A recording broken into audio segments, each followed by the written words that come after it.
Well, Guenther, it's great to see you honouring your commitments. I know a lot's happened in your life in the last couple of weeks. Listen, it took me by surprise, the news that you and Haas would be parting ways.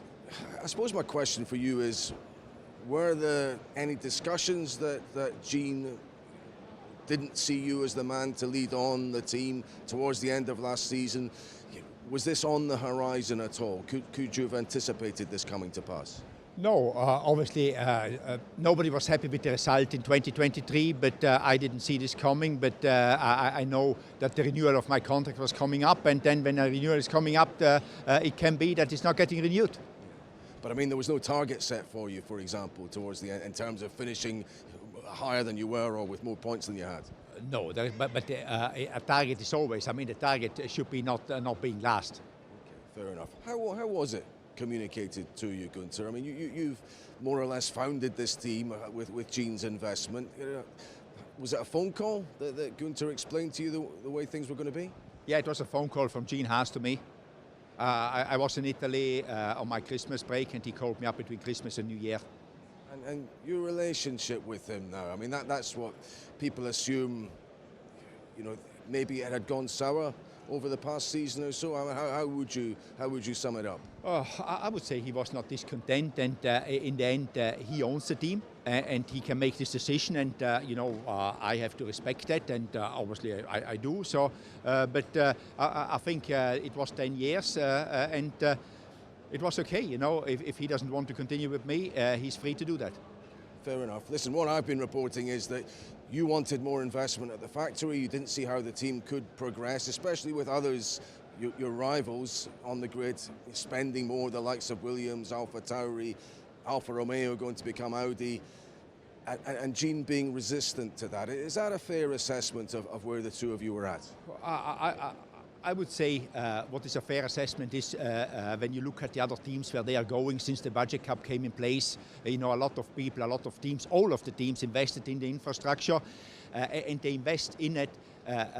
Therefore, it's not spending money; it's investing to use the budget cap, the operational budget cap, at its best as possible. That you can put money in to make the car go quick. And some people started straight away in 2020, 2021. Some people started last year, but everybody's doing it. And I think that was one of the things. I look at the other ones and suggest what needs and should be done.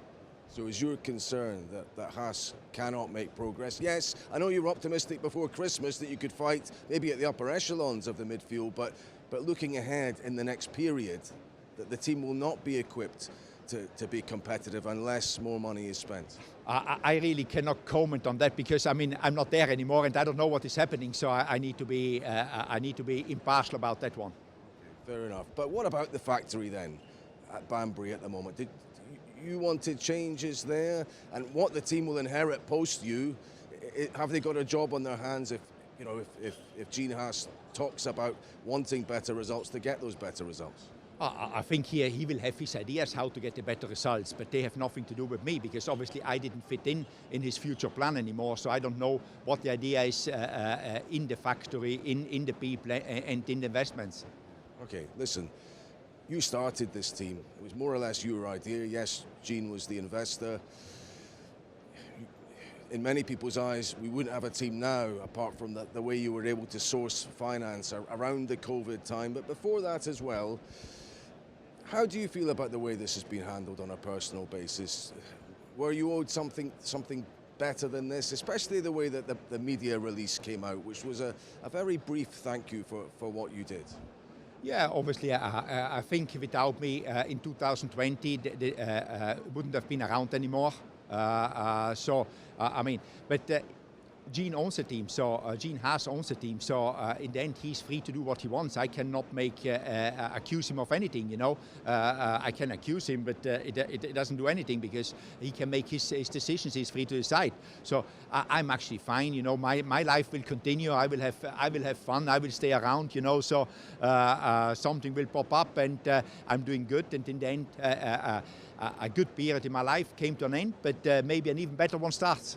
I don't want to put my finger in the wound, but I do want you to give you a right of reply. He did use the word embarrassing for the results that came across last year. I know you weren't happy with the results, but listen, the team tried its best. You tried its best. Was that the right word to use?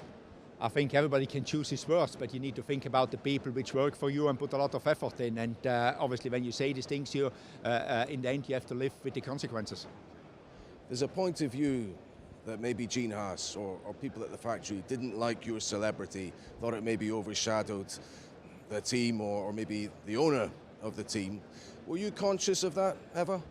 No, not really, but I think if thinking back now, it could have, but in the end that celebrity gave the team a lot of exposure, brought in very good sponsors like MoneyGram because they liked that, because they could use that, and there is always positives and negatives to anything, so maybe there were some positives and somebody brought up the negatives, and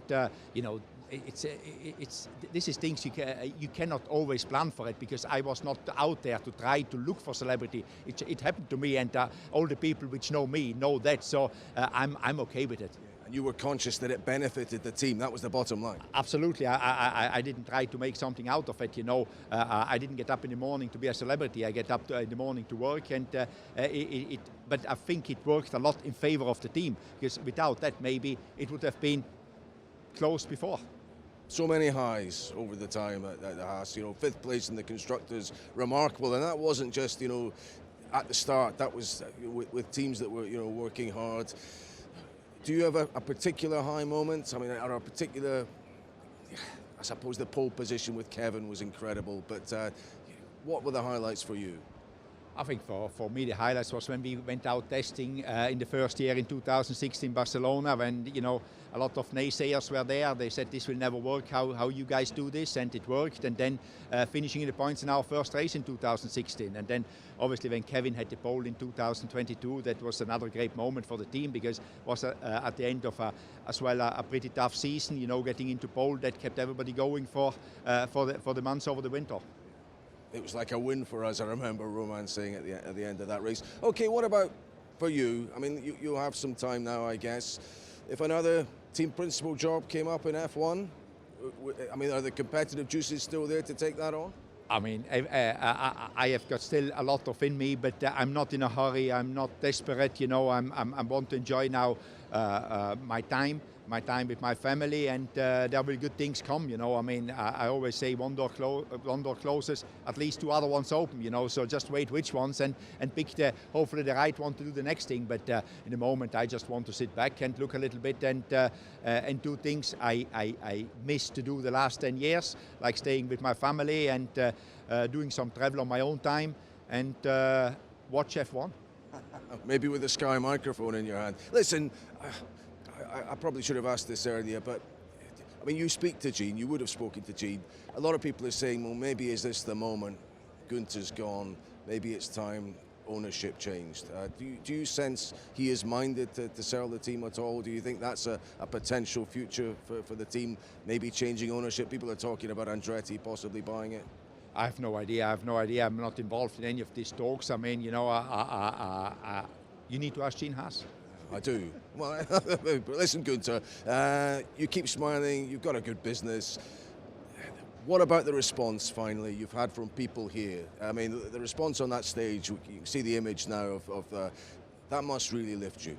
Yeah, no, it's fantastic. I mean, it shows that I haven't done everything wrong, no, but I appreciate, and I always appreciate people, and therefore I think they take a liking in me, because I always say we are here, or I was here for the fans, because I'm not here anymore in Formula One in the moment, but no, it's cool, I find it cool, and I enjoy the moment when people like what I say them. I've liked it very much, and I look forward to seeing you back soon. Guenther Steiner, thank you very much. God bless you. Thank you.